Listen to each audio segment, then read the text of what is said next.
After being convinced my friend was no longer in the house, I got my shoes and prepared to go outside to start looking for him. Just as I was about to go out, someone had approached me and asked where I was going, to which I had told them, "Don't forget to hit subscribe and smack that bell button to become an honorary TheFearRaiser member so that you never miss a video."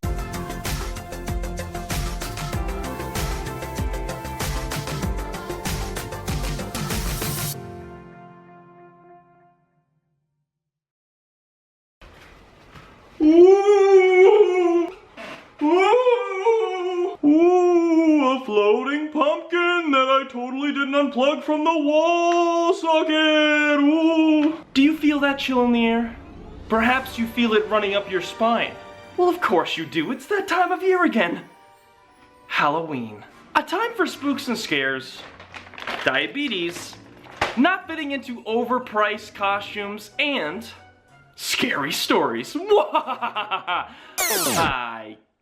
I don't really have a good evil laugh voice, so let's just keep going. That's right, my friends! I not only have a scary story that fits the occasion, but a story that also took place on this very night of Halloween.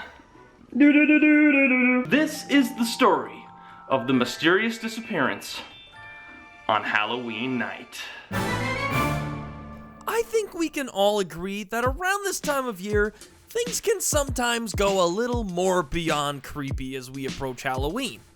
But should I also mention the awesome Halloween parties that came out of it? Oh yeah!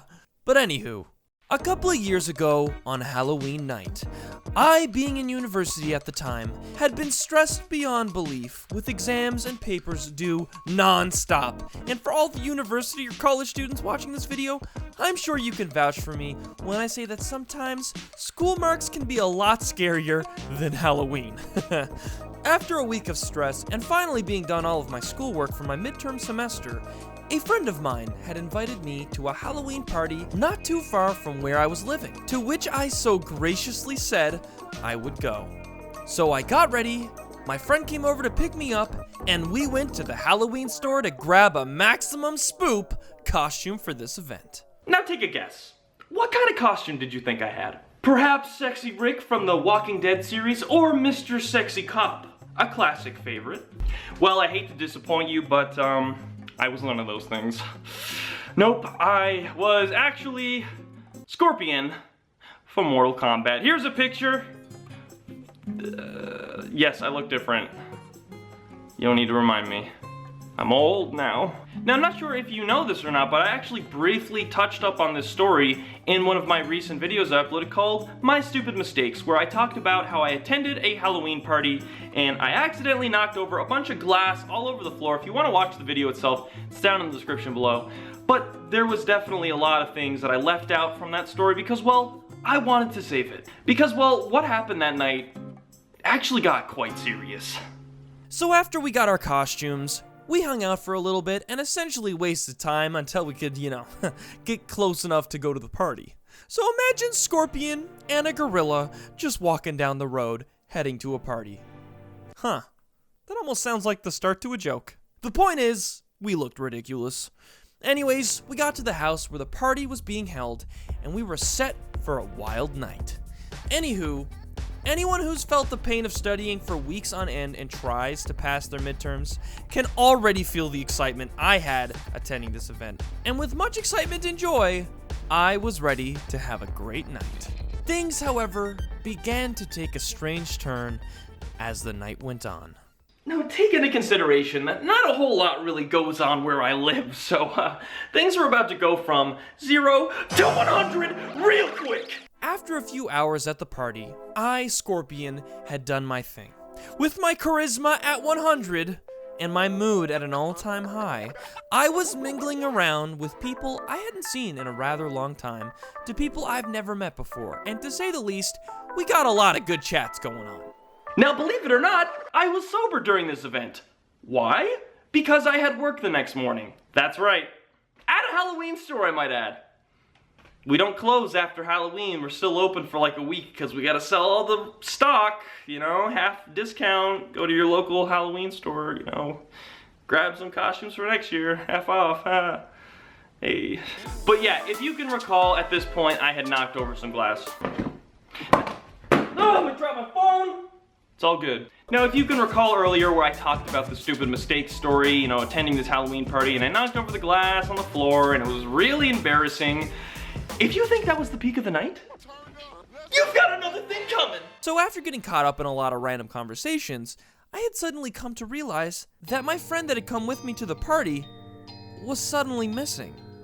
Not really thinking too much about this, however, I continued to mingle, as I just figured he had probably gone to the bathroom or something, since you know, that's kind of what you would normally assume when attending a house party, so I didn't really think much about it.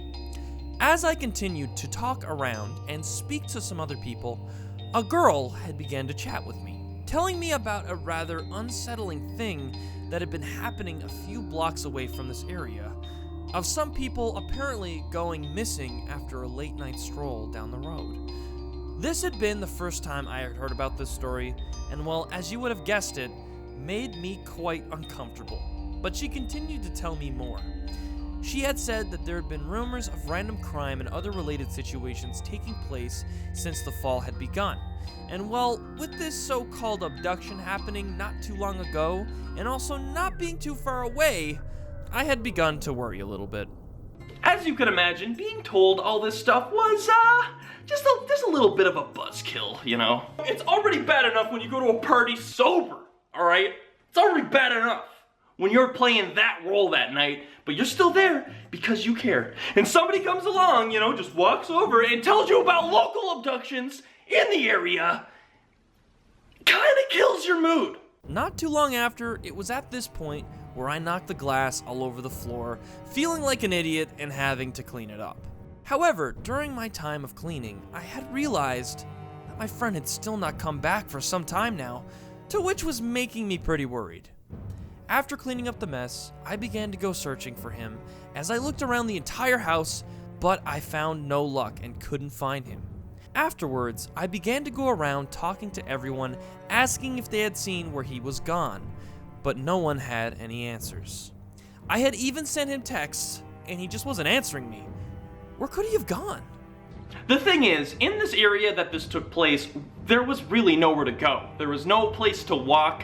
This was literally in the middle of the woods, practically. There was nothing close by, so my friend being gone out for a walk was, very out of the ordinary.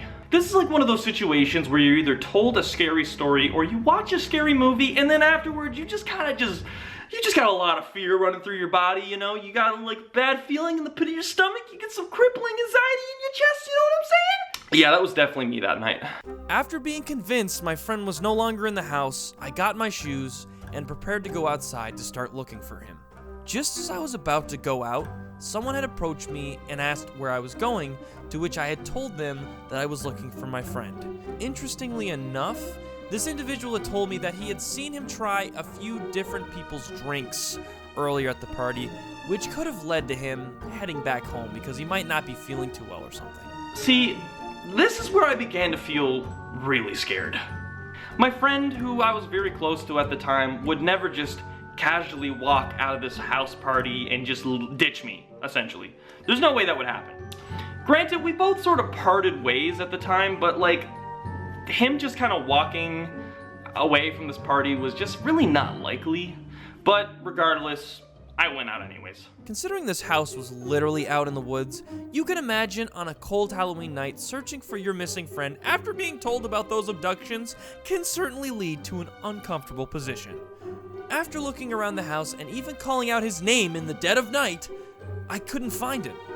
It also began to rain, and I was reaching the end of my rope and my patience at this point. There was a road, however, I hadn't checked yet, by the house, to which would be my final attempt.